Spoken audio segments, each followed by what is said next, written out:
ప్రభు అయిన యేసు క్రీస్తు నామమున మీ అందరికీ మా హృదయపూర్వక వందనాలు తెలియచేస్తూ, విశ్వాసము అనేటువంటిది దేవుడు మనకిచ్చినటువంటి ఒక చక్కని మార్గం. ఈ విశ్వాసము ద్వారా మనము అనేక రీతులుగా అనేక మందికి దేవుడు మనకిచ్చినటువంటి ఒక చక్కని శ్రేష్టమైనటువంటి జీవితమును ప్రదర్శించుట ద్వారా మన యొక్క విశ్వాసమును మనము కనుబరచగలుగుతాం. అందుకే మీరు ఆశీర్వాదమునకు వారసులగుటకు పిలువబడితిరి. మరి ఆశీర్వాదము దేవుని యొక్క కృప అని మనము గ్రహించి, ఎవరైతే విశ్వాసము ద్వారా విశ్వాసమును బట్టి దేవునితో ఒక చక్కని సహవాసమును కలిగి ఉంటారో, దేవుడు అట్టి బిడ్డలను అద్భుత రీతిగా ఆశ్చర్య రీతిగా రాబో కాలమునకు ఒక చక్కని ఆశీర్వాదకరముగా దీవెనకరముగా మారుస్తాడని దేవుని సేవకునిగా మీకు తెలియపరుస్తూ ఉన్నాను. ఎందుకంటే మన యొక్క విశ్వాసమును ప్రదర్శించుటకు, మన యొక్క విశ్వాసమును ప్రజలు గ్రహించుటకు, మన యొక్క విశ్వాసమును ప్రజల మధ్యలో తెలియపరచబడాలి అంటే మనము ఆశీర్వాదకరమైన జీవితాన్ని జీవించాలి. ఎప్పుడైతే మనము ఆశీర్వాదకరముగా జీవిస్తామో, ఇతరులకు మనము ఆశీర్వాదకరంగా కనబడతామో, అప్పుడు మన విశ్వాసమును ప్రజలు చూడగలుగుతారు. కనుక ఈ దినములలో మీ విశ్వాసమును కనబరుచుటకు, మీ విశ్వాసము అనేక మంది తెలుసుకొనుటకై దేవునిచ్చే దీవించబడినటువంటి ఒక చక్కని ఆశీర్వాదకరమైనటువంటి జీవితమును మనము కలిగి ఉండాలి. కొన్నిసార్లు కొంతమంది దేవుడు ఎంత దీవించినా, దేవుడు వారిని ఎంత హెచ్చించినా, దేవుడు వారిని ఆశీర్వదించినా ప్రజలకు ఆశీర్వాదకరంగా కనబడరు, దీవెనకరముగా కనబడరు.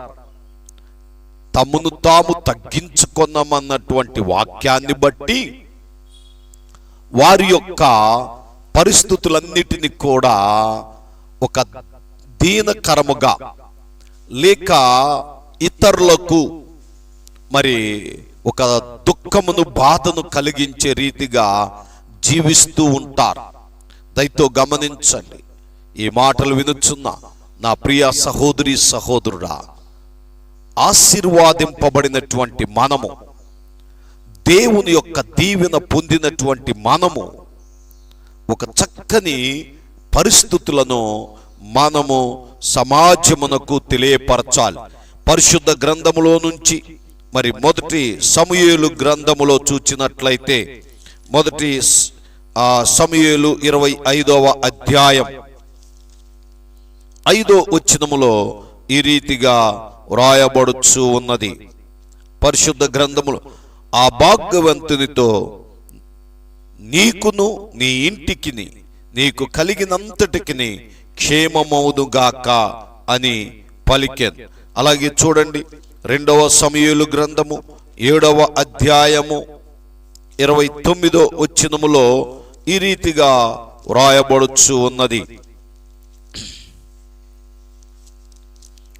2వ సమూయేలు గ్రంథము 7వ అధ్యాయము, దయచేసి నీ దాసుడునైన నా కుటుంబము నిత్యము నీ సన్నిధిని ఉండునట్లుగా దానిని ఆశీర్వదించుము. యెహోవా నా ప్రభువా, నీవు సెలవిచ్చి ఉన్నావు, నీ ఆశీర్వాదము నుండి నా కుటుంబము నిత్యము ఆశీర్వదింపబడును గాక. నిత్యము నా కుటుంబము ఆశీర్వదింపబడునుగాక. దేవుడు ఆశీర్వదించినటువంటి కుటుంబము ఎప్పుడు అది ఆశీర్వాదకరముగానే కనబడుతూ ఉంటది. అది ఎప్పుడు ఇతరులకు దీవెనకరముగానే ఉంటూ ఉంటది.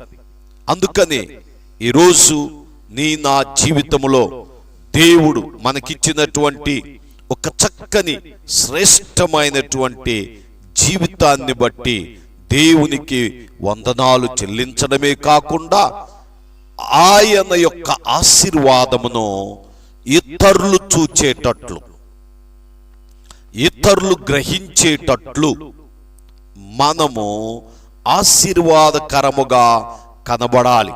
అందుకే భక్తుడు అంటున్న మాట, నీ దాసుడైన నా కుటుంబము నిత్యము నీ సన్నిధిని ఉండునట్లుగా దానిని ఆశీర్వదించుము,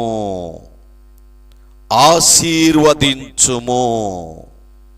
నీ సన్నిధిని ఉండునట్లు. ఎవరైతే దేవుని సన్నిధిని గడుపుతూ ఉంటారో, ఎవరైతే దేవుని సన్నిధిలో వారి యొక్క సమయమును మరి వారి యొక్క పరిస్థితులన్నిటినీ ఆయన సన్నిధిలో పెట్టి మొరపెడుతుంటారో, ప్రార్థన చేస్తూ ఉంటారో, వారిని దేవుడు ఆశీర్వాదకరముగా మారుస్తాడు. ఎవరైతే ఆ అనుభవాన్ని తెలుసుకుంటారో అట్టి బిడ్డలు అట్టి ఆశీర్వాదము కొరకై మరి నిత్యము నిత్యము దేవుని సన్నిధిని అనుభవిస్తారు. అందుకు అక్కడ అంటున్నాడు, యెహోవా నా ప్రభువా, నీవు సెలవిచ్చి ఉన్నావు, నీ ఆశీర్వాదము నుండి, నీ ఆశీర్వాదము నుండి నా కుటుంబము నిత్యము ఆశీర్వదింపబడునుగాక. నా కుటుంబము నిత్యము ఆశీర్వదింపబడునుగాక.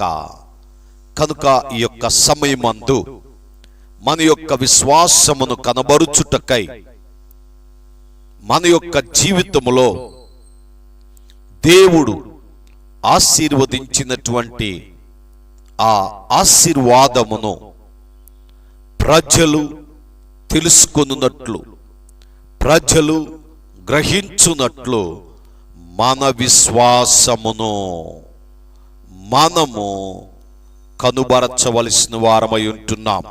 పరిశుద్ధ గ్రంథములో నుంచి హెబ్రీయులకు రాసినటువంటి పత్రిక 11వ అధ్యాయం 20వ వచనములో చూచినట్లయితే, విశ్వాసమును బట్టి ఇస్సాకు జరుగబోవు సంగతుల విషయమై యాకోబును ఏశావును ఆశీర్వదించెను.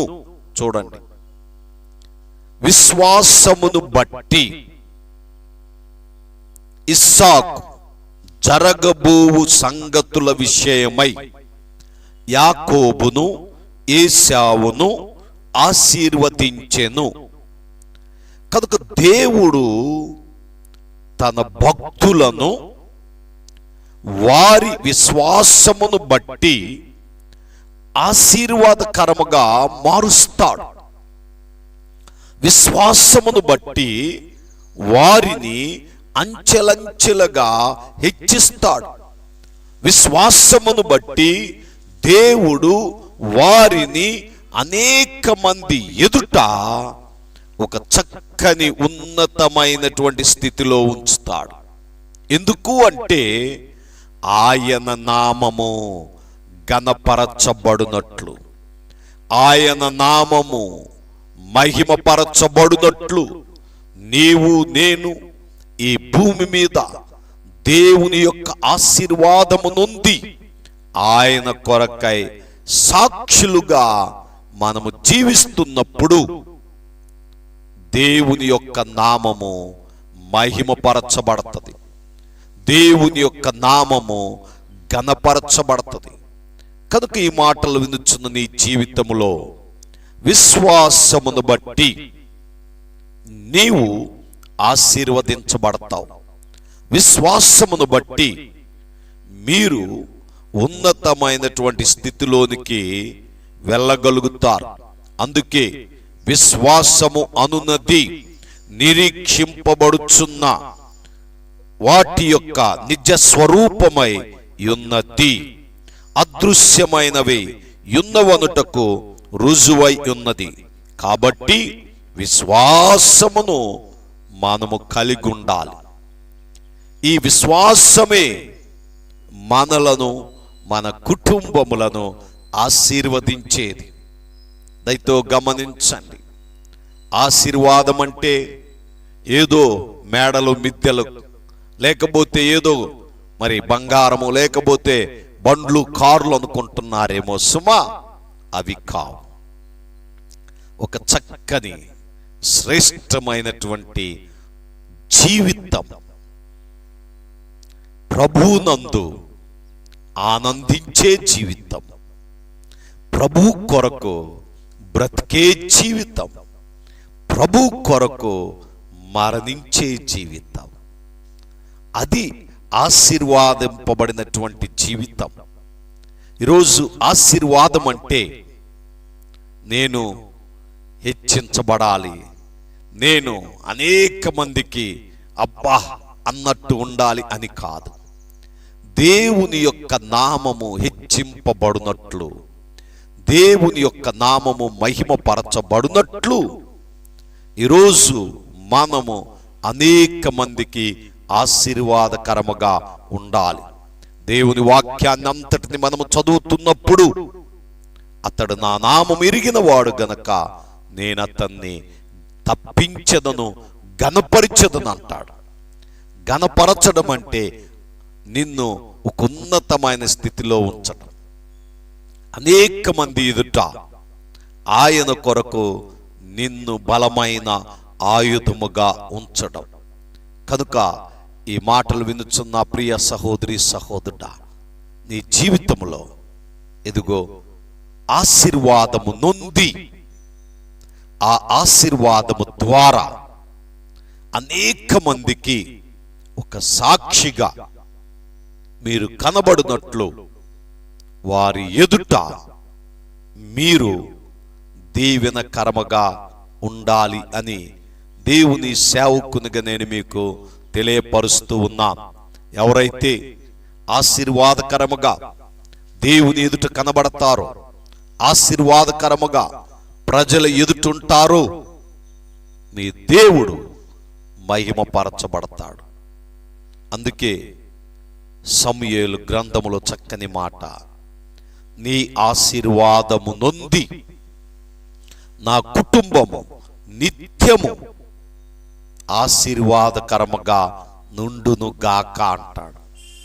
కనుక మనం ఎప్పుడు ఆశీర్వాదకరముగా ఉండుటకై మనలను మనము సిద్ధపరుచుకోవాలి, మనలను మనము బలపరుచుకుని ప్రభు కొరకై ఒక శ్రేష్టమైనటువంటి జీవితాన్ని మనము జీవించాలి. అప్పుడే దేవుడు తన నామమును అనేక మంది ఎదుట హెచ్చింపబడునట్లు తనను తాను మహిమపరుచుకుంటాడు, తనను తాను గణపరుచుకుంటాడు. దానికి మీ విశ్వాసము ప్రాముఖ్యమైనది. ఈరోజు విశ్వాసము లేకుండా ఎన్నో పనులు చేస్తున్నారు, ఎన్నెన్నో చూపిస్తున్నారు, కానీ అవన్నీ వ్యర్థం. విశ్వాసం ఎప్పుడైతే మనము కలిగి ఉంటామో ఆ విశ్వాసమును బట్టే దేవుడు మనలను, మన కుటుంబాన్ని దీవించి ఆశీర్వదిస్తాడు. అట్టి ఆశీర్వాదము సకల జనులకు మనము ప్రదర్శించవలసిన వారమై ఉంటున్నాం. నా దేవుడు నన్ను ఆశీర్వదించాడు, నా దేవుడు నన్ను దీవెనకరముగా ఉంచాడు అని మీరెప్పుడైతే ఆయన నామము కొరకు సాక్షులుకుంటారో, దేవుడు నిత్యము మిమ్ములను ఆశీర్వదిస్తూ ఉంటాడు. నిత్యము ఆయన మిమ్ములను అనేక మందికి దీవెనకరముగా మారుస్తాడని దేవుని సేవకునిగా తెలియపరుస్తూ దేవుడు తన మాటలు మన వినికిలో దీవించి ఆశీర్వదించును గాక. ఆమేన్. God bless you.